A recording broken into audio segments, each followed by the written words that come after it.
বন্ধুরা, তোমাদের আগের পার্টি আমি শেয়ার করেছি মা কিন্তু দেখো পায়েস বানিয়ে এখানে কিন্তু লাস্ট যখন এখানে সন্দেশ দিয়ে পুজো দিতে হয়, মা দেখো সন্দেশ দিয়ে লাস্ট 7বার কিন্তু খেতে দিয়ে দিয়েছে। আর এখানে দেখো আমার দিদি, আমি, আমার মা ইতু ঠাকুর নিয়ে কিন্তু চলে যাচ্ছি আমাদের এখানে যে মাকালতলায় পুকুরটা আছে সেইখানে ভাসান দিতে।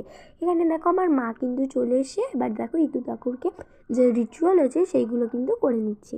আর কাদের কাদের মাকালতলায় বাড়ি অবশ্যই কমেন্টে জানাবে। আর যারা আমার চ্যানেলে নতুন প্লিজ চ্যানেলটিকে সাবস্ক্রাইব করে দিও। এখানে দেখো মা আস্তে আস্তে যা যা রিচুয়াল আছে সব করে নিচ্ছে। তো দেখো, তো তোমরা দেখতে থাকো। তো কাদের কাদের বাড়িতে অবশ্যই কমেন্টে জানাতে কিন্তু ভুলবে না। তো এখানে দেখো আমার মা কিন্তু পর পর করে করছে। আর এখানে আমার দিদিও এসেছিলো কিন্তু। এখানে দেখো, এখানে কিন্তু অনেক সবাই আসে ভাসান দিতে। তো এখানে দেখো যে ফুলমালা আর যে